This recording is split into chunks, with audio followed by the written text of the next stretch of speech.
I just have one question for all the devotees here. Every day we sing one song of Narottama Ṭhākura in the temple. Do you remember what it is?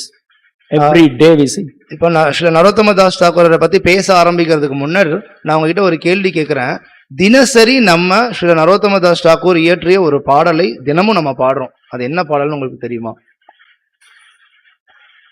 Yes, the Guru Puja song that we sing.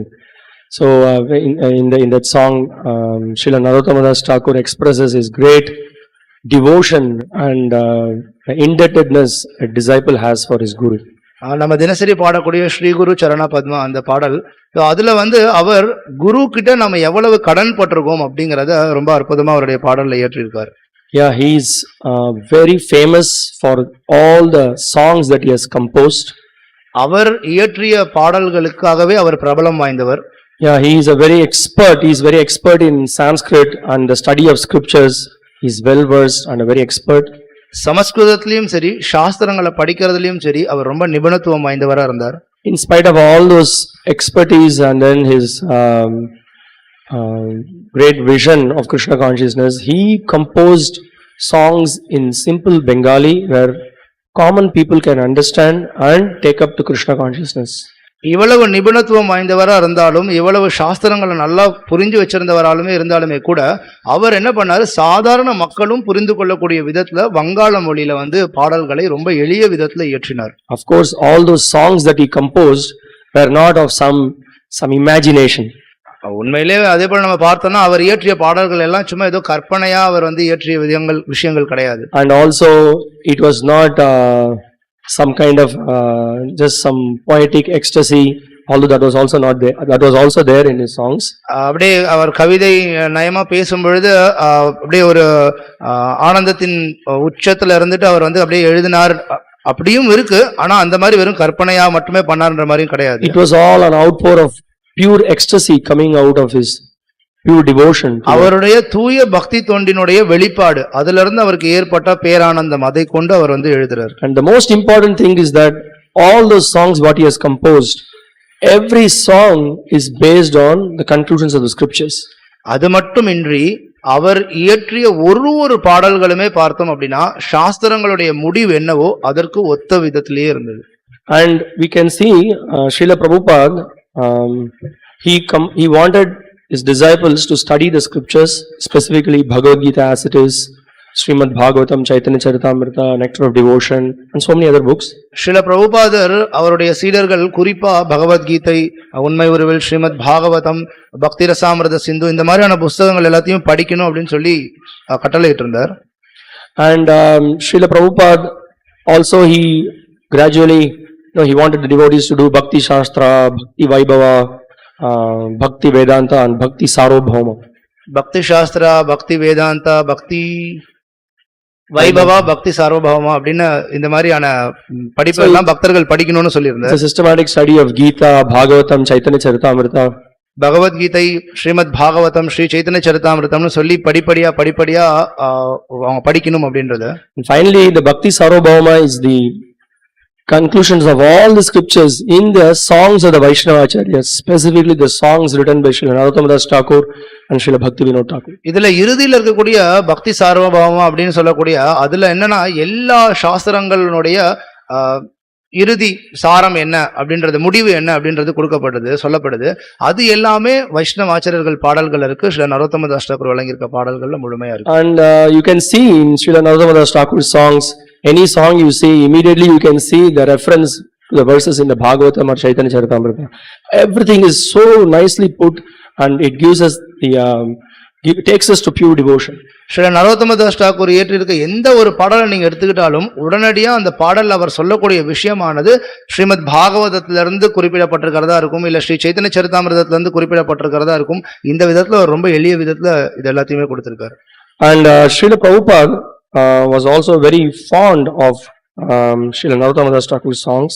Srila பிரபுபாதரும் Sri Narottama Das டாக்கூருடைய பாடல்கள் மீது ரொம்ப பிரியம் கொண்டிருந்தார்.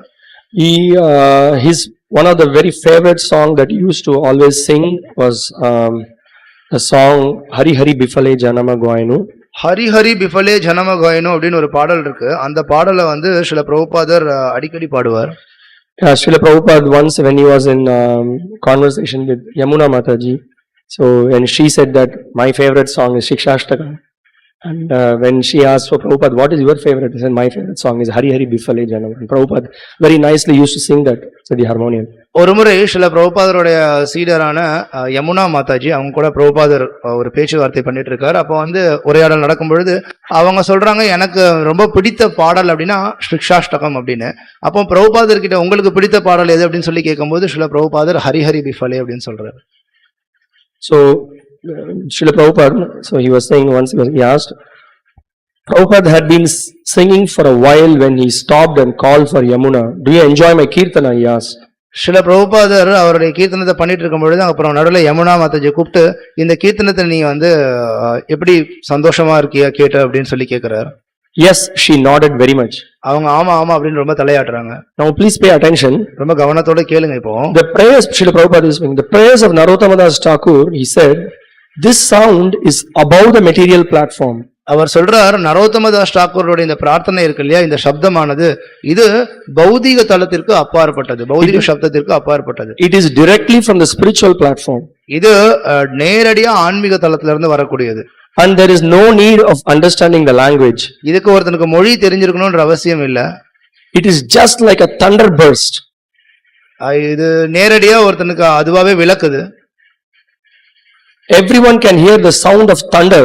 There is no misunderstanding. ஒரு இடி முழக்கம் போல இருக்கு. இப்ப இடி இடிச்சது அப்படின்னா யாருக்கும் தனியா அதை தவறா புரிந்து கொள்ள மாட்டாங்க. நேரடியாவே விளக்கம் அது கிடைக்குது. And there is no need of any big explanation needs to be given about thunder. Everybody understands it. ஒரு இடி சத்தம் வரும்பொழுது வேற யாராவது நமக்கு இது என்னன்னு சொல்லி விளக்கணும்ன்ற அவசியம் கிடையாது.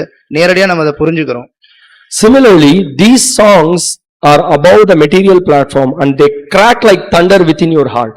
அதே போலவே தான் இந்த பாடலானது, இந்த சப்தங்கள் பௌதிக தளத்திற்கு அப்பாற்பட்டது.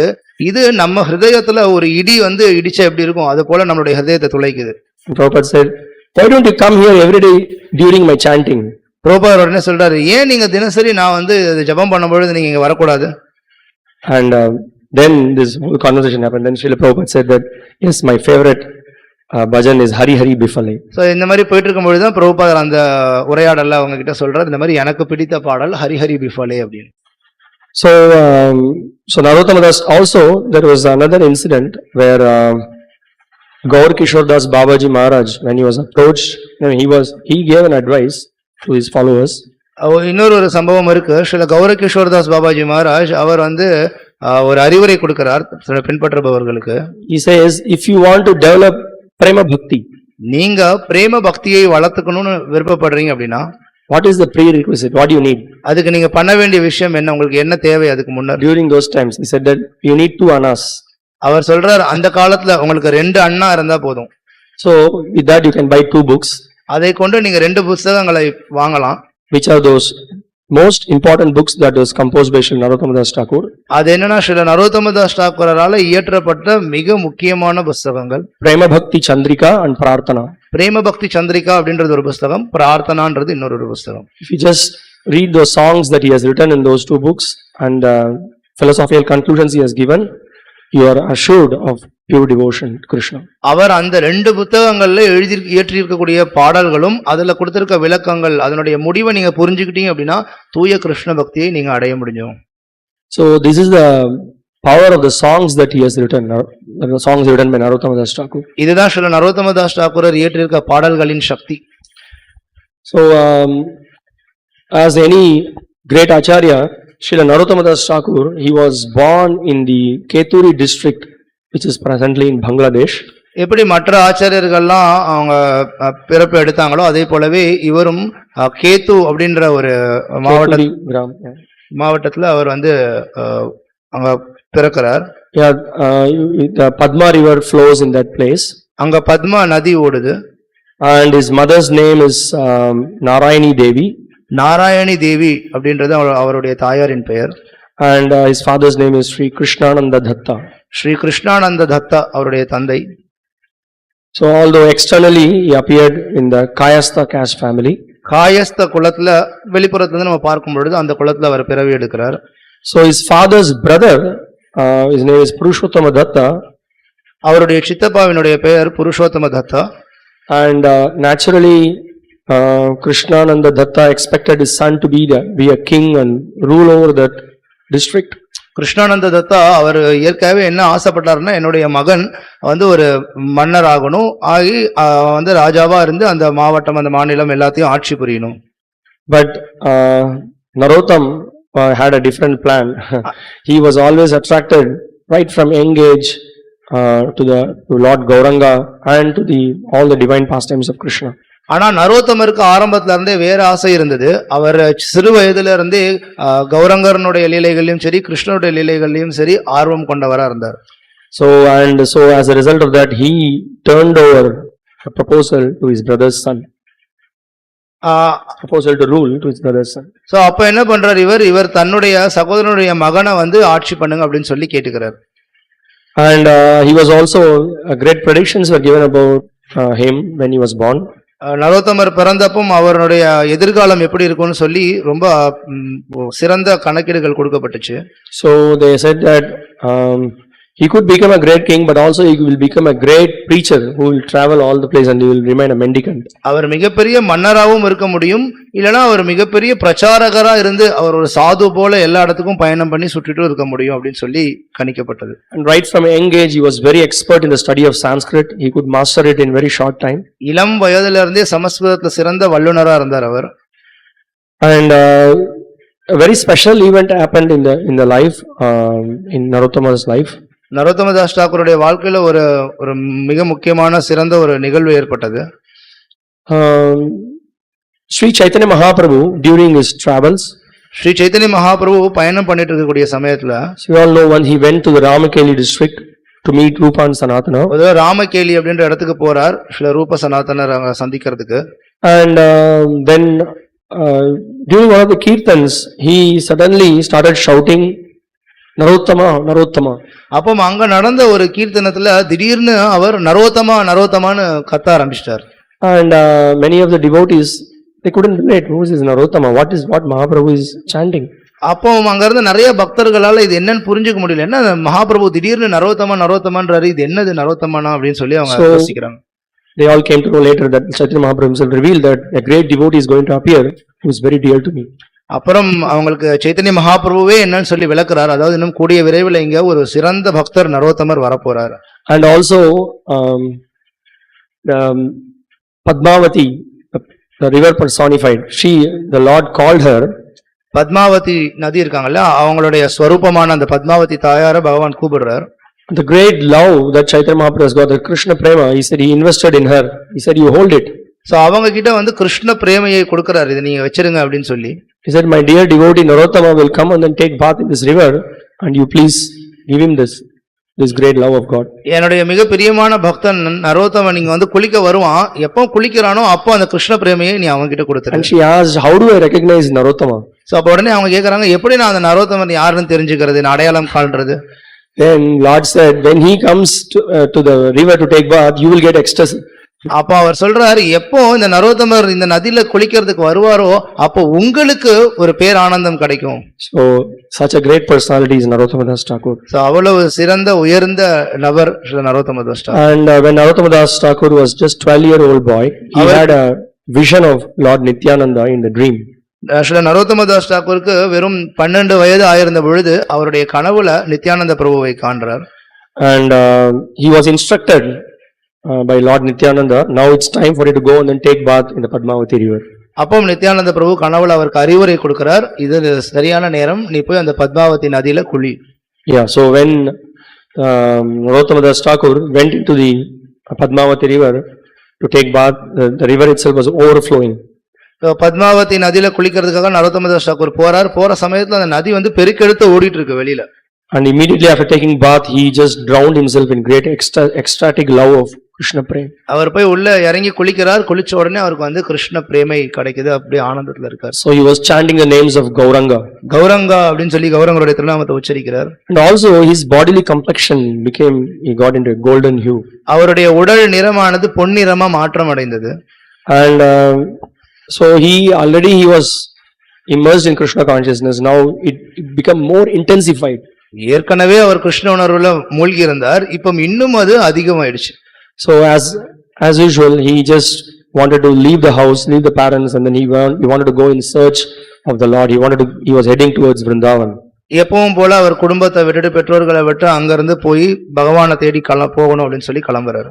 And while he was traveling, he was so intense to go and then see the pure devotees of the Lord in Vrindavan. So he forgot about eating, sleeping. அவர் பயணம் பண்ணி போகும் பொழுது விருந்தாவனத்தில் இருக்கக்கூடிய பக்தர்களை நம்ம போய் தூய பக்தர்களை பார்க்கணும் அப்படின்ற அந்த தீவிரமான எண்ணத்துல மூழ்கி இருந்தனால சாப்பிடுறது தூங்குறது எல்லாத்தையும் மறந்துடுறாரு. So while traveling, he had to travel through the forests and so many other jungles. அவர் பயணம் பண்ணி போகும் பொழுது பல காடுகளை கடந்து போக வேண்டியது இருக்குது. In fact, when he was tired and he was lying down, so the Sri Chaitanya Mahaprabhu, he came as a Brahmana boy and then he offered him a pot of milk. அவர் ஒரு தடவை இந்த மாதிரி ரொம்ப அப்படியே பயணத்துல சோர்வடைந்து அவர் படுத்திருக்கும் பொழுது ஸ்ரீ சைத்தன்ய மகாபிரபு ஒரு பிராமண சிறுவனா வந்து அவருக்கு ஒரு பானையில பால் கொடுக்கிறார். So he saw that, and then after that again this Narottama Das, he fainted and again he fell asleep. So Narottama Das Ṭhākura அதை பார்த்தோன்னே மயங்கி விழுந்துடுறார், அப்படியே தூங்கிடுறார். And immediately again in the dream, Sri Rupa Goswami and Sanatana Goswami, they appeared and then they told him, Lord has given you a pot of milk, why don't you drink that? அப்போ அவர் அப்படியே தூங்கணும்னு அவருடைய கனவுல இப்போ ரூப கோஸ்வாமி சனாதன கோஸ்வாமி தோன்றுறாங்க. தோன்றி அவங்க சொல்றாங்க, சாக்ஷாத் பகவானே வந்து உனக்கு ஒரு பானையில பால் கொடுத்திருக்காரு, நீ அதை குடிக்கலாமேப்பா. And then he drank the milk and then he became maddened with great love for Gauranga and he was chanting Gauranga's name continuously and then he was like heading towards Vrindavan. So உடனே அவர் விழித்தெழுந்து அந்த பாலை குடிக்கிறார். குடிச்சோன்னா கௌரங்கர் மீதான பிரேமை இன்னும் அதிகமாவது, இன்னும் பகவானுடைய திருநாமத்தை பாடி ஆடுறார். And in that way he gradually reached Vrindavan, and then while he was reaching Vrindavan he was hankering so much, when will I meet all the great devotees, when will all my material desires will cease. இந்த விதத்துல அவர் படிப்படியா விருந்தாவனத்தை போய் அடைகிறார். அடைந்தோன்னா அவர் முதல்ல பார்க்க யோசிக்கிறார், எப்போ நான் அந்த தூய பக்தர்கள் எல்லாத்தையும் சந்திப்பேன், எப்போ என்னுடைய பௌதிக அசுத்தங்கள் என்னை விட்டு போகும். And also he was so firm and determined that I have entered now Vrindavan, I should never leave Vrindavan. உடனே அவர் இன்னொரு உறுதி எடுக்கிறார், நான் இப்போ விருந்தாவனத்துக்குள்ள நுழைஞ்சிட்டேன், இதுக்கப்புறம் எப்பவுமே நான் விருந்தாவனத்தை விட்டு போயிடக்கூடாது. And you all know that Srila Jiva Goswami is kind of the head of the devotees in Vrindavan at the time. உங்களுக்கு தெரியலாம், ஸ்ரீல ஜீவ கோஸ்வாமி அவர்தான் அந்த சமயத்துல விருந்தாவனத்துல இருந்த எல்லா பக்தர்களுக்கும் தலைவரா இருந்தார். So Srila Jiva Goswami acted as the Siksha Guru for Srila Narottama Das Ṭhākura. Srila Narottama Das டாக்கூருக்கு இவர் சிக்ஷா குருவா இருந்தார். Three great devotees, Narottama Das Ṭhākura, Shyamananda Pandit and Srinivas Acharya. All three were students of Srila Jiva Goswami. Narottama Das Thakur, Shyamananda Pandit, Srinivas ஆச்சாரியர், இவங்க மூணு பேருமே பார்த்தோம் அப்படின்னா ஸ்ரீல ஜீவ கோஸ்வாமியினுடைய மாணவர்களா இருந்தாங்க. And they were very sincere and serious and they used to study under Jiva Goswami. அவங்க அவருக்கு கீழே ஸ்ரீல ஜீவ கோஸ்வாமி கீழே இருந்து அவங்க தீவிரமா கவனத்தோட எல்லாத்தையும் படிச்சாங்க. And they were also serving with great eagerness. ரொம்ப ஆர்வத்தோட அவங்க சேவையிலையும் ஈடுபட்டு இருந்தாங்க. And also Srila Narottama Das Ṭhākura, the way he got initiated is very amazing event. Narottama Das Thakur அவருக்கு எப்படி தீட்சை கிடைச்சது அப்படின்றதும் ஒரு அற்புதமான ஒரு நிகழ்வு. And he was instructed by Jiva Goswami to go and serve Loknatha Goswami. ஜீவ கோஸ்வாமி அவருக்கு ஒரு கட்டளை இடுறார், நீ போய் லோகநாத கோஸ்வாமிக்கு சேவை பண்ணு. So Loknatha Goswami is one of the earliest Goswamis who came to Vrindavan on the order of Sri Chaitanya Mahaprabhu to excavate the pastimes of Radha Krishna. Sri Chaitanya மகாபிரபுவின் கட்டளைக்கு ஏற்ப ராதா கிருஷ்ணனுடைய லீலைகள் எல்லாத்தையும் மீண்டும் எங்க இருக்குன்னு சொல்லி தேடி கண்டுபிடிக்கிறதுக்கு சைத்தன்ய மகாபிரபு அனுப்பிச்ச பக்தர்கள்ல முதல்ல வந்தவர் Loganatha Goswami. So he was staying in Vrindavan for 30 or 40 years and almost Loknath Goswami's age was 80 years when Narottama Das Ṭhākura went to meet him. அவர் ஏற்கனவே அங்க 30-40 வருஷம் இருக்கார். இப்போ நரோத்தம தாஸ் டாக்கூர் அங்க வரும்போது லோகநாத கோஸ்வாமிக்கு கிட்டத்தட்ட வயது வந்து 70-80 கிட்ட. With great humility he went and then approached Loknatha Goswami and he was requesting him that I want to engage in your service, kindly accept me as your servant. ரொம்ப பணிவோட நரோத்தமர் லோகநாத கோஸ்வாமி அணுகிறார். அணுகி என்ன வந்து உங்களுடைய சேவகனா ஏத்துக்கோங்க, எனக்கு உங்க சேவையை நான் புரியணும் அப்படின்னு.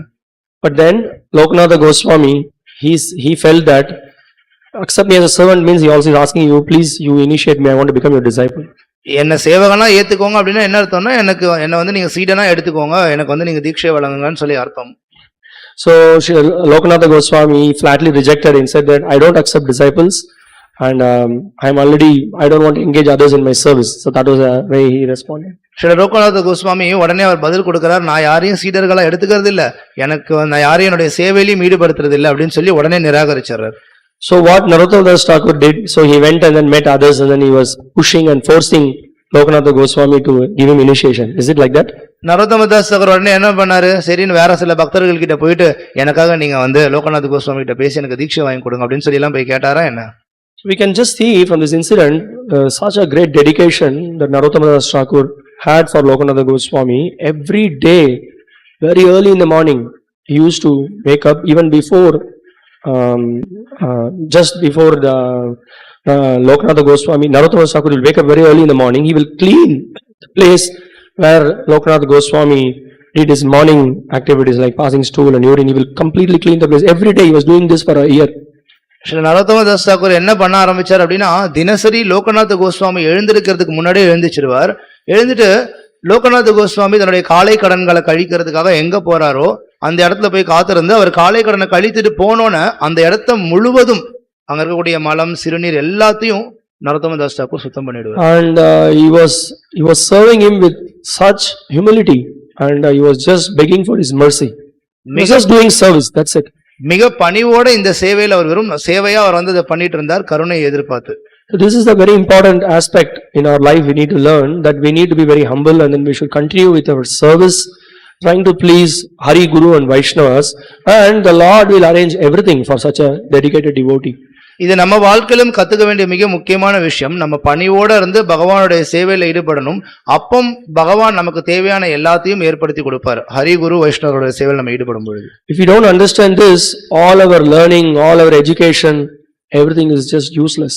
நம்ம இத புரிஞ்சுக்கல அப்படின்னா நம்மளுடைய எல்லா கல்வி நம்ம கற்ற விஷயங்கள் எல்லாமே பயனற்றதா போகும். And we can see this from all great devotees, how they were so humble and meek and always want to serve the devotees. இத நம்ம எல்லா பக்தரோட வாழ்க்கையில இருந்தும் பார்க்கலாம். எப்படி அவங்க எப்பொழுதுமே பணிவோட மற்றவர்களுக்கு பக்தர்களுக்கு சேவை பண்ணுன்ற நோக்கத்துல இருக்காங்க. And Lokanatha Goswami was very pleased. Actually, one day morning he was just wondering who is doing this. So he came and then saw and then he was very pleased and embraced Narottama Ṭhākura and then he accepted to initiate him. தினசரி இதே மாதிரியே அந்த இடம் சுத்தமாயிட்டே இருக்கிறத பார்த்தோன்னா லோகநாத் கோஸ்வாமி யோசிக்கிறார், யாரு தான் தினமும் இதை பண்றா அப்படின்னு. ஒரு நாள் அவர் பார்க்கறாரு, நரோத்தம தாஸ் தான் பண்றான் அப்படின்னு. உடனே அவர் போய் அவர் கட்டி அணைச்சிட்டு தன்னுடைய சீடனா ஏத்துக்கிறேன்னு தீட்சை வழங்குறார். And also under the guidance of Srila Jiva Goswami, so all the three great personalities, Narottama Das Thakur, Srinivas Acharya and Shyamananda Pandit, they were studying the scriptures very intensely. Srila ஜீவ கோஸ்வாமியினுடைய வழிகாட்டுதலின் கீழே நரோத்தம தாஸ் தாக்கூர், ஷியாமானந்த பண்டிட், ஸ்ரீனிவாஸ் ஆச்சாரியர் மூணு பேருமே ரொம்ப தீவிரமா படிச்சாங்க. And the idea of the study was not to become a very great expert Sanskrit Pandit or to show their proficiency in the scriptures, but the idea is to save the fallen conditioned souls who are completely struggling in this material world due to the illusory effects of Kali Yuga. அவங்க இவ்வளவு தீவிரமா படிச்சது சாஸ்திரத்துல வல்லுநர்கள் ஆகிறதுக்கோ சமஸ்கிருதத்துல மேதைகள் ஆகிறதுக்கோ கிடையாது. அவங்க இந்த பௌதிக உலகத்துல கஷ்டப்பட்டுட்டு துன்பப்பட்டு இருக்க வீழ்ச்சி அடைஞ்ச ஜீவாத்மாக்களை காப்பாற்றணும், அவங்களுக்கு கருணை கொடுக்கணும்ன்ற நோக்கத்துல. And so after the studies they wanted to carry all those literary works that was done by the Goswamis, they want to carry it to Bengal. அவங்க அவங்களுடைய கல்வி எல்லாம் படிச்சு முடிச்சதுக்கு பிறகு கோஸ்வாமிகள் எல்லாரும் சேர்ந்து இயற்றிய அந்த புஸ்தகங்கள், அந்த எல்லா இலக்கியங்கள் எல்லாத்தையும் அவங்க வங்காளத்துக்கு எடுத்துட்டு போகணும் அப்படின்னு சொல்லி முடிவு பண்றாங்க. And there is another big story. I'm not going to get into it, how the books were lost and how the Lord had planned. But then eventually Srinivas Acharya requested Narottama Das Thakur to go back to Keturi Gram. இப்ப இதை அவங்க எப்படி எடுத்துட்டு போனாங்க, எடுத்து போற அந்த வழியில புஸ்தகங்கள் எல்லாம் தொலைஞ்சு போயிடுச்சு. அப்புறம் பகவான் அதுக்கு பின்னாடி ஒரு திட்டம் வச்சிருந்தார். அந்த கதை எதுவுமே நம்ம பேச போறது இல்ல. ஆனா இப்ப நரோத்தம தாஸ் தாக்கூரர் திருப்பி கேத்துரி கிராமத்துக்கு நீ போ அப்படின்னு சொல்லி அனுப்பிச்சு வைக்கிறாங்க. And there is an amazing event that took place in the Keturi Gram. அந்த கேத்துரி கிராமத்துல ஒரு அற்புதமான ஒரு நிகழ்வு ஒன்று ஏற்பட்டது. So there was a big Sankirtan festival that was held in Keturi Gram. மிகப்பெரிய ஒரு சங்கீர்த்தன திருவிழா நடந்தது. And the Lord, Sri Chaitanya Mahaprabhu, the Panchatattva, everyone manifested themselves there in that particular festival. அந்த சங்கீர்த்தன திருவிழால சைத்தன்ய மகாபிரபு உட்பட பஞ்சதத்துவத்துல இருக்கிற எல்லாருமே அங்க வந்து தோன்றுனாங்க. So there were 6 deities that was installed at the time. அந்த சமயத்துல 6 விக்கிரகங்களை பிரதிஷ்டை பண்ணாங்க. Lord Nityananda's consort Janava Mata, she was the main chief guest in that particular festival. Nityananda பிரபுவினுடைய துணைவியாரான ஜானவ மாதா அவங்க தான் அந்த திருவிழாவுக்கு முக்கிய விருந்தாளியா அழைக்கப்பட்டிருந்தாங்க. And Srinivas Acharya performed the abhishek for the deities. Srinivas ஆச்சாரியர் அவர்தான் அந்த விக்கிரகங்களுக்கெல்லாம் அபிஷேகம் செய்தார். And it is explained that when Srinivas Acharya was performing the abhishek, he was able to smell the natural bodily aroma of Supreme Lord that is emanating from the deity. Srinivas ஆச்சாரியர் அந்த விக்கிரகங்களுக்கு அபிஷேகம் பண்ணும் பொழுது பகவானுடைய திருமேனிலிருந்து என்ன நறுமணம் வருமோ அதே நறுமணம் இந்த விக்கிரகங்கள்ல இருந்து வரதா உணர்ந்தார். And also Narottama Ṭhākura was leading the kirtan. Narottama Das டாக்கூரர் அங்க வந்து கீர்த்தனத்தை புரிஞ்சிட்டு இருந்தார். And there was the kirtan was building up, great ecstatic kirtan was going on. ரொம்ப ஆனந்தமா உற்சாகமா கீர்த்தனம் போயிட்டு இருந்தது. And then immediately the Panchatattva appeared there. All the Lord, everybody was in ecstasy, dancing, associating with Narottama Das Thakur, and all the great Vaishnavas who had gathered there. அப்புறம் அங்க உடனடியா பஞ்சதத்துவ பகவான் எல்லாருமே வந்து அங்க வந்து தோன்றுறாங்க. அங்க இருந்த பக்தர்கள் எல்லாருமே சேர்ந்து உற்சாகமா நடனம் ஆடுறாங்க. So this is a very historic event in the Gaudiya Vaishnava பரம்பரா. கௌடிய வைஷ்ணவ பரம்பரால இது வந்து ஒரு மிக முக்கியமான சம்பவம் நம்ம வரலாற்றுல. Yeah, so this event happened after Chaitanya Mahaprabhu had disappeared from this world. Chaitanya Mahaprabhu இந்த உலகத்துல இருந்து அவர் மறைந்த பிறகு ஏற்பட்ட லீலை இது. So in that event also Janavi Mataji, she actually resolved many contradictions and any confusions in the philosophy. So that was a very turning point. அந்த திருவிழால ஜானவ மாதா நம்மளுடைய தத்துவங்கள்ல இருந்த ஒரு சில குழப்பங்கள் எல்லாத்தையுமே வந்து அவங்க வந்து தீர்த்தாங்க. அதனால மிக முக்கியமான ஒரு நிகழ்வா அது கருதப்படுது நம்மளுடைய கௌடிய வைஷ்ணவ வரலாற்றுல. And also like there are so many other incidents that is there. We will discuss about few more incidents of his pastimes, Narottama Das Thakur's pastimes. As usual, whenever there is a great devotee who is doing a great revolution in Krishna consciousness, naturally people become envious. இன்னும் சில நரோத்தம தாஸ் டாக்கூருடைய வாழ்க்கையில் நிறைய நிகழ்வுகள் சம்பவங்கள் இருக்கு. இன்னும் ஒரு சிலதை பத்தி நம்ம பார்க்கலாம். இப்போ ஒண்ணு என்ன அப்படின்னா, எப்பெல்லாம் வந்து கிருஷ்ண பக்தர்கள் யாராவது ரொம்ப பிரபலமானவரா ஆகிறாங்களோ சமுதாயத்துல, அப்பம் ஒரு சில மக்கள் அவங்கள பார்த்து பொறாமை கொள்வாங்க. So there was one Smartha Pandit who was very envious. He said he was just advising others, you fools, why you are going to this Narottama? You know, he's from a low background. He's not from a Brahmana family. You should not associate with him. ஒரு ஸ்மார்த்த பண்டிதர் அவர் வந்து அங்க இருந்த அவரை நரோத்தமரை பின்பற்றிட்டு இருந்தவங்க கிட்ட கூப்பிட்டு அவர் வந்து பேசினார். நீங்க நரோத்தமனை பின்பற்றிட்டு இருக்கீங்க, அவனும் உயர்ந்த குலத்துல பிறந்தவன் கிடையாது, அவன் ரொம்ப தாழ்ந்த குலத்துல தான் பிறந்தவன், அவனை போய் நீங்க போய் பின்பற்றிட்டு இருக்கீங்க. And the moment he spoke like this, the same day this Brahmana was inflicted with leprosy. உடனடியா என்னைக்கு அந்த பிராமணர் இந்த மாதிரி பேசினாரோ அன்னைக்கே அவருக்கு தொழுநோய் ஏற்பட்டுருச்சு. And the leprosy was so much it spread over the body, he wanted to drown himself into the Ganga. அவர் எந்த அளவுக்கு தொழுநோய் மோசமா இருந்தது அப்படின்னா அது தாங்க முடியாது, நான் வந்து கங்கையில விழுந்துடுறேன் அப்படின்னு சொல்லி அவர் வந்து முடிவு பண்ணார். So in the night Durga Devi came in the dream and then she chastised this Brahmana and advised him. அன்னைக்கு ராத்திரியில துர்கா தேவி அந்த பிராமணருடைய கனவுல தோன்றி அவங்க வந்து அந்த பிராமணரை சத்தம் போடுறாங்க. So she said that the one and only way that you repent for the offense that you committed, go and fall at Narottama Das Thakur's feet. இப்போ இதுல இருந்து நீ வெளியில வரதுக்கு ஒரே ஒரு தீர்வு என்ன அப்படின்னா, நீ காலையில புரிந்த குற்றத்திற்கு நீ வந்து வருத்தப்படணும். வருத்தம் எப்படி பண்ணணும்னா நரோத்தம தாஸ் தாக்கூரை போய் சந்திச்சு அவருடைய திருவடியில நீ விழுந்து நமஸ்காரம். ஹரிஸ்தானே அபராதே தாரே Harinam துமாஸ்தானே அபராதே நாஹி பரித்ரான். There is no prayaschitta to counteract the offense that one has committed to Vaishnava. One has to go and then repent and fall at his feet, beg for forgiveness. ஒரு வைஷ்ணவனுக்கு ஒருத்தன் புரியக்கூடிய அபராதத்திற்கு அதுல இருந்து வெளியில வர்றதுக்கு வேற எந்த விதமுமே கிடையாது, வேற எந்த வழிமுறையும் கிடையாது. அந்த வைஷ்ணவருடைய திருவடிகள்ல போய் ஒருத்தன் சரணடைறத தவிர. There was another incident that happened. There was one Shivananda Bhattacharya. He was a Shakta. இன்னொரு சம்பவம், அதுல ஒரு சக்தி வழிபடக்கூடிய பக்தர் Sivananda Bhattacharyar. So he sent his sons to go and then get some goats and buffaloes for performing sacrifice. அவர் தன்னுடைய மகன்களை அனுப்புறார். அனுப்பிச்சு கொஞ்சம் ஆடுகளையும் எருமையும் வந்து நீங்க பிடிச்சிட்டு வாங்க, நம்ம வந்து பலி கொடுக்கணும், யாகம் பண்ணணும் அப்படின்னு.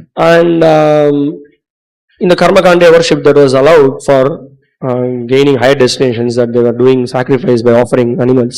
கர்மகாண்ட வழிமுறையில பார்த்தீங்க அப்படின்னா உயர்ந்த நிலைகளை லோகங்களை அடையறதுக்கு ஒருத்தனுக்கு வந்து இந்த மாதிரி யஜ்ஞங்கள் பரிந்துரைக்கப்பட்டிருக்கு. அதுல இந்த மாதிரி மிருகங்களை வந்து பலி கொடுக்கிறது பரிந்துரைக்கப்பட்டிருக்கு. And his sons on the way they bumped into Srila Narottama Ṭhākura. இப்ப அவருடைய மகன்கள் இதை தேடி போகக்கூடிய வழியில நரோத்தம தாஸ் தாக்கூரை சந்திக்கிறாங்க. So Narottama Ṭhākura very clearly established from scriptures about how in Kali Yuga this animal sacrifice is condemned and it is not at all the process. So he asked them to give up this whole process. He was substantiating from the scriptures, and then he established that simply chant the names of Krishna, take shelter of Krishna, that's a perfection of your life. Sri Narottama Das Thakur அவங்களை சந்திச்சு அவங்க கிட்ட சொல்றார், எப்படி இந்த கலியுகத்துல இந்த மாதிரி மிருக பலிகள் கொடுக்கறதா இருக்கட்டும், யாகத்துல விடுறதா இருக்கட்டும், இது எதுவுமே கலியுகத்துல சாஸ்திரங்களால பரிந்துரைக்கப்படல. சாஸ்திரங்கள்ல இந்த கலியுகத்துல இதெல்லாம் நிராகரிக்கப்பட்டிருக்கு. இதற்கு பதிலா நீங்க வந்து பகவானுடைய திருநாமத்தை உச்சரிச்சீங்கன்னா போதும், நீங்க பகவானுடைய பக்தியில ஈடுபடுங்க, சேவகர்களா இருங்க அப்படின்னு சொல்லி அவங்களுக்கு பிரச்சாரம் பண்றார். So this his son, this Pandit's son, his name is Ramakrishna. His mind completely got changed. Ramakrishna, he got changed and he took shelter of Narottama Ṭhākura and he became his disciple. இப்போ அப்படி கேட்ட அவருடைய மகன் பேர் வந்து Ramakrishna. So அவர் வந்து நரோத்தம தாஸ் தாக்கூர் கூறிய இந்த அறிவுரைகளை கேட்டு உடனடியா மாற்றம் அடைந்து நரோத்தம தாஸ் தாக்கூருடைய சீடன் ஆகிட்டார். So father was very much eagerly waiting for the goats and buffaloes. He came empty handed. தந்தை வந்து காத்துட்டு இருக்காரு. இப்போ அவங்களுடைய அப்பா இந்த மாதிரி வந்து இப்போ ஆடு கொண்டு வருவாங்க, எருமை கொண்டு வருவாங்க அப்படின்ட்டு. ஆனா பார்த்தா தன்னுடைய மகன் வெறும் கையை வீசிட்டு வர்றாரு. And then when he heard all the story from his son, he became completely disgusted. மொத்த கதையும் தன்னுடைய மகன் சொல்றது கேட்டோன்னா அவருக்கு அப்படியே அருவருப்பாயிடுச்சு. You all the way you went to this Narottama Ṭhākura. It's a great disgrace for our family. நீ போன எவ்வளவு விஷயத்துக்காக போன, கடைசியில போய் அவனைய சந்திச்சுட்டு வந்து அந்த நரோத்தம சந்திச்ச அப்படின்னா நம்முடைய குலத்துக்கே அது வந்து அவப்பெயர். Many times we also hear, no, all the way you went to these Hare Krishnas. Oh, if you had done something else, it would have been better. We hear from some family where they are following some tradition, they speak like that. You see in Parampara it is coming like this. நிறைய பேர் நம்ம சொல்றத வந்து கேள்விப்பட்டிருப்போம், போயும் அந்த ஹரே கிருஷ்ணா கோயிலுக்காக போன, வேற எங்கேயாவது போயிருந்தா கூட பரவாயில்லையே அப்படின்னு. இதெல்லாம் இப்ப எங்க இருந்து ஆரம்பிச்சதுன்ற பரம்பரை நமக்கு தெரியும். But it's a great offense, in the Chaitanya Charitamrita and Bhagavatam it very clearly explains kibha vipra kibanyasi shudra kene no hey Krishna tattvaveta shay guru hoy. So doesn't matter one is a sannyasi or a shudra or a brahmana or a vaishya or whatever may be the caste or whatever may be the one's background. The most important thing is one should be very expert in the science of Krishna consciousness. That's the prerequisite to be an acharya. Sri Chaitanya சரிதாமிரதத்துல இருந்தும் சரி, ஸ்ரீமத் பாகவதத்துல இருந்தும் சரி, நம்ம கேட்டு தெரிஞ்சுக்கிறோம், ஒருத்தர் சன்னியாசியா இருக்கணும், பிராமணனா இருக்கணும், இல்ல வந்து க்ஷத்ரியனா இருக்கணும், இல்ல இந்த குலத்தை சேர்ந்தவனா இருக்கணும், அந்த பின்னணியை சேர்ந்தவனா இருக்கணும், எந்த அவசியமும் கிடையாது. கிருஷ்ண உணர்வு தத்துவம் கொள்கையில அவன் தேர்ச்சி பெற்றவனா இருக்கானான்றது மட்டும்தான் நம்ம பார்க்கணும். It is such an offense if we have this mentality of seeing the background of a person, he's from which place, we can never make progress in spiritual life. ஒரு நபருடைய பின்னணி என்ன, அவர் எந்த இடத்துல இருந்து வந்திருக்கார் அப்படின்ற மாதிரியான கண்ணோட்டம் நமக்கு இருந்தது அப்படின்னா அது ரொம்ப ஒரு கெட்ட குணாதிசயம், நம்ம வந்து முன்னேற மாட்டோம். In the Bhagavatam very nicely it is explained, bhaktyaham ekaya grahya shraddhayatma priyasatam bhakti punati mannishta shvapakan apisambhavat. So it is explained that bhaktyaham ekaya grahya, one who has fixed devotion to the Supreme Lord Sri Krishna. Srimad பாகவதத்துல ஒரு ஸ்லோகத்துல விளக்கப்படுது, யார் ஒருத்தன் பகவான் புருஷோத்தமராக இருக்கக்கூடிய பகவானின் மீது முழுமையா தன்னுடைய மனதை நிறுத்தியிருக்கானோ, who has got complete faith in the Supreme Lord, பகவான் மீது முழுமையான நம்பிக்கை கொண்டிருக்கானோ, he says that such a person can obtain me, அப்பேற்பட்ட நபரால என்னை அடைய முடியும். Because the Lord is very dear to his devotees. Bhakti punati man nishta. ஏன்னா பகவான் அப்பேற்பட்ட பக்தர்களுக்கு ரொம்ப பிரியமா இருக்கார். And not only that, he purifies the devotee. அது மட்டும் இல்லாம அந்த பக்தர்களை அவர் தூய்மைப்படுத்துறார். And the most very amazing aspect of this verse is he says that shvapakan apisambhavat, that even if he may be a dog eater, but by engaging in the devotional service of the Lord, by chanting his names, by hearing Bhagavatam, regularly associating with devotees, he will be thoroughly purified. இங்க பகவான் தூய்மைப்படுத்துறாருன்னு சொல்றதை விட அங்க இன்னும் மிக முக்கியமான ஒரு விஷயம் என்ன அப்படின்னா, அப்பேற்பட்டவன் இதற்கு முன்னர் ஒரு நாயை தின்பவனா இருந்திருந்தாலும் கூட சரி, இப்போ அவன் பக்தி தொண்டுல ஈடுபட்டு இருக்கிறனால பகவான் வந்து அவனை தூய்மைப்படுத்துறார், அவனை வந்து பக்தனா எடுத்துக்கிறார் அப்படின்னு. So this is a very important aspect. Also Narottama Ṭhākura very much stressed this. He said that it doesn't matter a Vaishnava is from which background, a Mlecha or a Brahmana or a Shudra or whatever may be the background, but if he takes up to Krishna consciousness and engages in the Lord's service, he has to be accepted as a pure devotee. அதான் இப்ப நம்ம எங்கேயும் பாக்குறோம், நரோத்தமர் அதான் சொல்றாரு, ஒருத்தர் பிராமணனா இருக்கணும், சன்னியாசியா இருக்கணும், இல்ல மிலேச்சனா இருக்கான், பின்னாடி நம்ம எதுவுமே பாக்குறது கிடையாது. அவன் வந்து பகவானுடைய சேவையில ஈடுபட்டான் அப்படின்னா அவனை உயர்ந்த நபரா நம்ம கருதணும். And advancement in Krishna consciousness does not depend on what varna or what ashrama one is. It is a question of the absorption in the Lord's service. Krishna உணர்வுல ஒருத்தனுடைய முன்னேற்றமானது அவன் எந்த வர்ணத்தை சேர்ந்தவன், எந்த ஆசிரமத்தை சேர்ந்தவன்றது கிடையாது, எந்த அளவுக்கு அவன் பகவானுடைய சேவையில மூழ்கி இருக்கான்றது சார்ந்தது. So how much one is eager to chant the names of Krishna, how much one is eager to preach about the Supreme Lord and His teachings, how much one is eager to follow the instructions of the Guru, that's the most important thing. எந்த அளவுக்கு ஒருத்தன் பகவானுடைய திருநாமத்தை உச்சரிக்கிறதுல தீவிரமானவனா இருக்கான், எந்த அளவுக்கு பகவானுடைய புகழ்களை வந்து மற்றவங்களுக்கு பிரச்சாரம் பண்றதுல ஒருத்தன் தீவிரமா இருக்கான், எந்த அளவுக்கு அந்த விதிமுறைகளை கடைபிடிக்கிறதுல தீவிரமா இருக்கான்றதை சார்ந்ததுதான் ஒருத்தனுடைய முன்னேற்றம். There was another incident. There was one devotee of Durga in Jagannath Acharya. இன்னொரு சம்பவம் நிகழ்வு, ஜெகநாத் ஆச்சாரியா அப்படின்னு சொல்லிட்டு துர்கையை வழிபடக்கூடிய ஒரு நபர். And he was very used to intensely worship Durga. அவர் துர்கையை ரொம்ப தீவிரமா வழிபடுவார். And once he was advised in a dream by Durga Devi herself that you are such a nice Brahmana, you are worshipping me. ஒரு முறை அவருடைய கனவுல துர்காதேவி தோன்றி சொல்றாங்க, நீ வந்து நல்ல சிறந்த ஒரு பிராமணன், என்னை வழிபடுற. But you know, I am under the supervision of Krishna, the Supreme Lord. ஆனா நான் கிருஷ்ணருடைய கண் பார்வைக்கு கீழே தான் நான் செயல்படுறேன். So you should go to the great Mahashayi Narottama Ṭhākura, fall at his feet and take shelter from him. அதனால நீங்க என்ன பண்ணுங்க, அங்க மிகப்பெரிய மகாஷாயி நரோத்தம தாஸ் டாக்கூர் இருக்காரு, அவரை போய் சந்திச்சு அவருடைய திருவடிகள்ல விழுந்து அவர்கிட்ட சரணடைங்க. And then she said that then only I will be satisfied. அப்பதான் நான் திருப்தி அடைவேன் அப்படின்னு சொல்லி அவங்க சொல்றாங்க. You see, this is another point that so there is no need of any demigod worship. Simply we take shelter of Krishna and his devotees, and even the demigods will be pleased. இதுதான் நம்ம தெரிஞ்சுக்க வேண்டிய இன்னொரு கருத்து. நம்ம தனித்தனியா போய் தேவர்களை வழிபடணும்ன்ற அவசியம் கிடையாது. ஆனா எப்போ பகவானையும் பக்தர்களுக்கும் நம்ம சேவை பண்றோமோ அப்ப தேவதாக்கள் அவங்களே திருப்தி அடையறாங்க. So like this there were so many people during Narottama Ṭhākura's presence, so many people he was converting, making them taking up to the process of Vaishnavism. இந்த மாதிரிதான் நரோத்தம தாஸ் டாக்கூர் இருந்த சமயத்துல ஏகப்பட்ட மக்களை அவர் வந்து வைஷ்ணவ கொள்கையும் இந்த மாதிரி பக்தர்கள் ஆக்குறதையும் அவர் வந்து பண்ணிட்டு இருந்தார். So the Smartas had again had a plan to again they were saying that his domination is really now he is capturing everyone. They were really tense. அப்போ இந்த மாதிரி இவர் நிறைய பேர் பக்தர்களா மாத்துறத பார்த்தோன்னா அந்த ஸ்மார்த்தர்களால அதை பொறுத்துக்க முடியல. அவங்க உடனே என்ன பண்றதுன்னு யோசிக்கிறாங்க. So there were a team of Brahmanas. They went and met the local king and requested that we have to defeat him with some, please send a very powerful scholar by which he will be defeated and he will be sent out of this place. அப்ப அங்க இருந்த பிராமணர்கள் கொஞ்சம் குழுவா சேர்ந்து போய் அங்க இருந்த மன்னர் கிட்ட வந்து அவங்க முன்வைக்கிறாங்க ஒரு கோரிக்கைய, ஒரு சிறந்த ஒரு நிறைய வல்லமை வாய்ந்த ஒரு நபரை, ஒரு மேதாவி அவரை வந்து கொடுங்க, அவர் முன்னாடி வந்து நரோத்தம தாஸ் டாக்கூர் முன்னாடி வந்து இவர் பேசட்டும், பேசி இந்த நரோத்தமரை வந்து நம்ம இங்க இருந்து வெளியில அனுப்பிச்சிடலாம். So the king planned to send a team to defeat Narottama Ṭhākura and his followers. Narottama Das டாக்கூரையும் அவரை பின்பற்றக்கூடியவங்களையும் வீழ்த்துறதுக்கு நோக்கத்தோட இந்த மன்னர் வந்து ஒரு குழுவை அனுப்புறார். So there were two followers of Narottama Ṭhākura, one who was this Ganga Narayan Chakravarti and Ramachandra. Both of them they heard about this news. கங்க நாராயண் சக்கரவர்த்தி, ராமச்சந்திரா அப்படின்னு ரெண்டு பேர் நரோத்தம தாஸ் டாக்கூரை பின்பற்றக்கூடியவர்கள்ல ரெண்டு பேர் இருந்தாங்க. இவங்களுக்கு இந்த செய்தி தெரிய வந்தது. So they knew that these king's men are going to come and then have a big strategy to attack them. அவங்களுக்கு தெரிஞ்சிருந்தது இந்த மாதிரி மன்னர் அனுப்பக்கூடிய இந்த நபர்கள் வராங்க, வந்து நரோத்தம தாஸ் டாக்கூரை வந்து இந்த விதத்துல வந்து அவங்க தாக்குறதுக்கு எதிர்க்கிறதுக்கு வராங்க அப்படின்னு. So Ganga Narayan Chakravarti and Ramachandra, they disguised themselves as a simple potter and another one is a seller of betel leaves.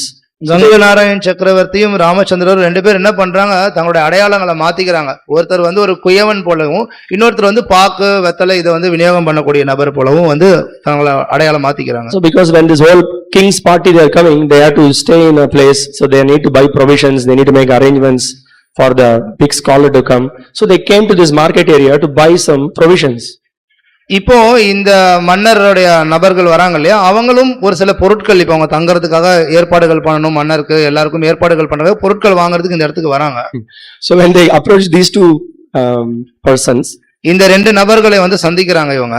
so these two Ganga Narayan Chakravarti and Ramachandra, they introduce themselves. We are very simple servants of Narottama Ṭhākura, just now we got initiated. இந்த கங்க நாராயண் சக்கரவர்த்தியும் ராமச்சந்திரர் ரெண்டு பேரும் அவங்க தங்களை அடையாளப்படுத்திக்கிறாங்க. நாங்க வந்து ரொம்ப ரொம்ப எளிய சேவகர்கள் நரோத்தம தாஸ் டாகூருக்கு. சமீபத்துல தான் எங்களுக்கு அவர் தீட்சை கொடுத்தார். And the servants were also observing that they were speaking such profound Sanskrit. அப்போ இந்த வீழ்த்ததுக்காக வந்தாங்க இல்லையா, அந்த நபர்கள் பாக்குறாங்க, இவங்க ரெண்டு பேரும் ரொம்ப தேர்ச்சி பெற்ற ரொம்ப அற்புதமான சமஸ்கிருதம் பேசுறாங்களே. And so the servants were very much scared, and then they said that they went back to this party and said, you know what, these two servants, I think even to handle these two servants it will be very difficult. They look very proficient. So இந்த மாதிரி இவங்க சமஸ்கிருதத்துல பேசுறத பார்த்தோன்னே வந்த இந்த நபர்கள் எல்லாருமே திரும்ப போயிடுறாங்க. திரும்ப போயிட்டு அவங்க மன்னர்கிட்ட இந்த மாதிரி சொல்றாங்க, அவருடைய ரொம்ப எளிமையான சீடர்கள், இவங்க கிட்டயே எங்களால வந்து பேசி ஜெயிக்க முடியுமான்னு தெரியல, அதனால நாங்க திரும்ப வந்துட்டோம் அப்படின்னு. So the party of Brahmanas, some of them they came, and then these Ganga Narayan and Ramachandra, they just dismantled them, they defeated them in the arguments.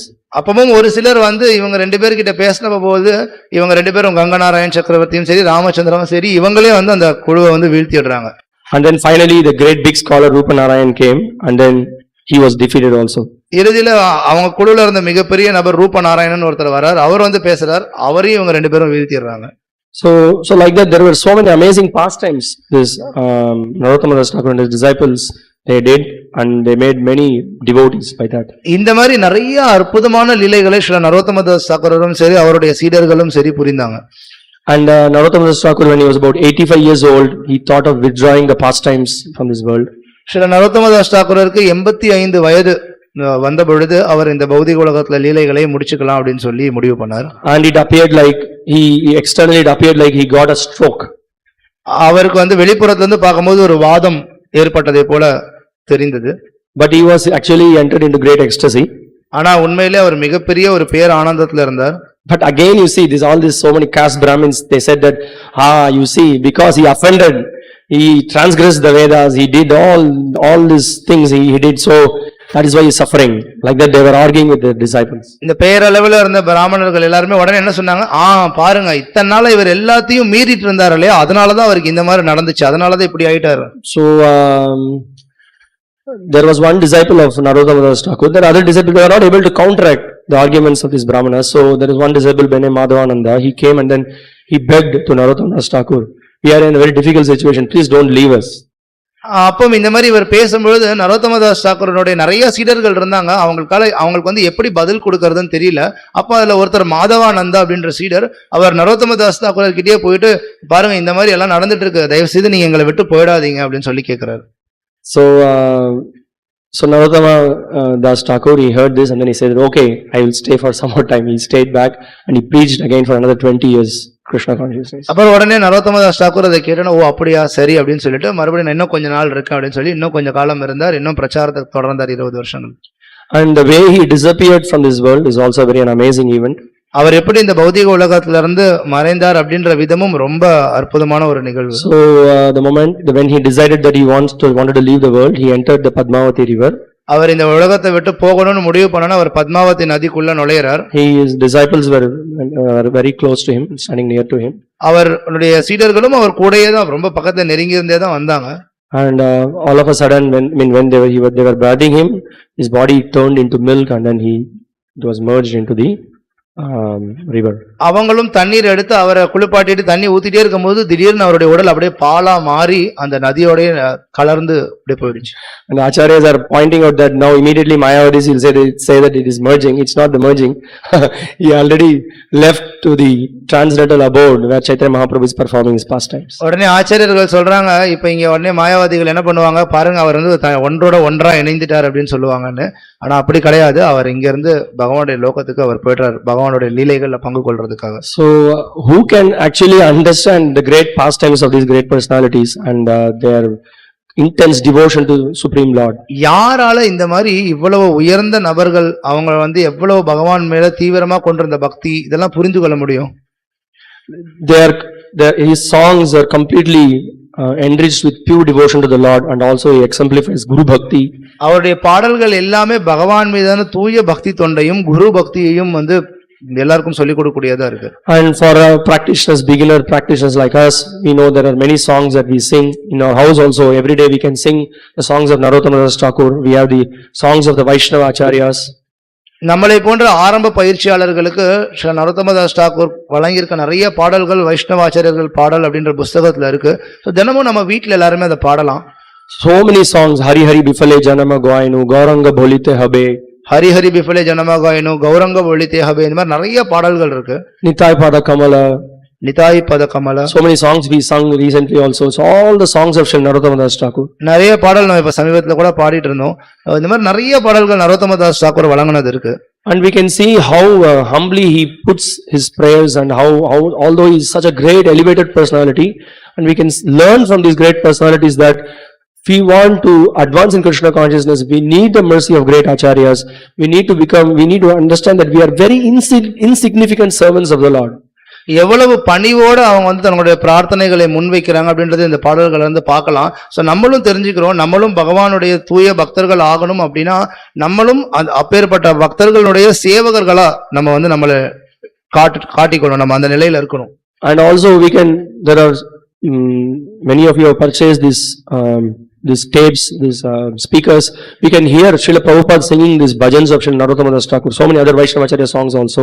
We can say it's very powerful. It really hits our consciousness. It elevates our consciousness. நீங்க நிறைய பேர் இங்க நம்மளுடைய ஸ்டால்ல இருந்து இந்த tape recorder மாதிரி வாங்கியிருப்பீங்க. அதுல ஸ்ரீல பிரபுபாதர் பாடக்கூடிய பாடல்கள், நரோத்தம தாஸ் தாக்கூர் பாடல்கள் வந்து நிறைய அதுல இருக்கு. அதை கேட்கறது மூலமா நீங்க பார்க்கலாம் நம்மளுடைய பக்தியானது நல்லா மேலோங்கி வரதை நீங்க உணர முடியும். And by the mercy of Srila Prabhupada, we are so fortunate to hear about these great personalities. Otherwise, what would be our position? Srila பிரபுபாதருடைய கருணையினால தான் இப்ப நம்மளால வந்து இப்பேற்பட்ட ஒரு உயர்ந்த நபரை பத்தி அவருடைய நிலை என்னன்றதை கேட்டுக்கொள்ள முடியுது. இப்ப ஸ்ரீல பிரபுபாதர் இல்லைன்னா நம்மளுடைய நிலை என்ன இருக்கும்? And if you really want to please Srila Narottama Das Ṭhākura, we need to please Srila Prabhupada by hearing this knowledge, assimilating, digesting it, and then also giving it to everyone. This is the right way by which we can actually please the previous acharyas and our founder acharya. நம்ம ஸ்ரீ நரோத்தம தாஸ் தாக்கூரை திருப்திப்படுத்தணும் அப்படின்னா, ஸ்ரீல பிரபுபாதரை திருப்திப்படுத்தணும் அப்படின்னா, அவன் கொடுத்திருக்கிற அறிவுரைகளை கேட்டு அந்த அறிவுரைகளை நம்மளுடைய வாழ்க்கையில நடைமுறைப்படுத்தி அந்த அறிவுரைகளை நம்ம மற்றவங்களுக்கும் சொல்லிக் கொடுக்கணும், மற்றவங்க கிட்டையும் கொடுக்கணும். அதன் மூலியமா தான் நம்மளால நமக்கு முன்னர் வந்த ஆச்சாரியர்கள் எல்லாரையும் திருப்திப்படுத்த முடியும். Yeah, in this way our life will become really blissful in Krishna consciousness. இந்த விதத்துல நம்மளுடைய வாழ்க்கையானது கிருஷ்ண உணர்வுல ரொம்ப ஆனந்தமயமானதா இருக்கும். So we will stop here. Thank you very much. இதோட நம்ம நிறுத்திக்கலாம். மிக்க நன்றி. Srila Prabhupada ki jai. Srila Narottama Das Ṭhākura Avirbhav Mahotsav ki jai. Gaura Premanande. Hari Bol. So prasadam will be served in the terrace. So all devotees are requested to come for prasadam. மேல முதல் மாடியில பிரசாத விநியோகம் நடைபெறும். பக்தர்கள் எல்லாரும் மேல போய் எடுத்துக்குமாறு கேட்டுக்கிறோம். ஒரு அறிவிப்பு இருக்கு, எல்லாரும் ஒரே நிமிஷம் உட்காருங்க. அறிவிப்பு இருக்கு. So we have many new devotees, or some of the devotees who are coming here regularly. They have not filled a form, a database form where your details about your chanting, your name, your address, and many other details of your reading of your books or interest, whatever sevas you would like to do. So we have a form. So those who have not filled this form, kindly fill the form. It's in the book table. You can collect the form and you can collect it from Vijaya Mataji, and then you can give the completed form to her. யாரெல்லாம் இங்க நம்மளுடைய கோயிலுக்கு புதுசா வரீங்களோ இல்ல தொடர்ந்து வந்துட்டு இருக்கீங்களோ, நம்ம கிட்ட உங்களுடைய விவரங்களை சேகரிக்கக்கூடிய படிவம் ஒரு ஃபார்ம்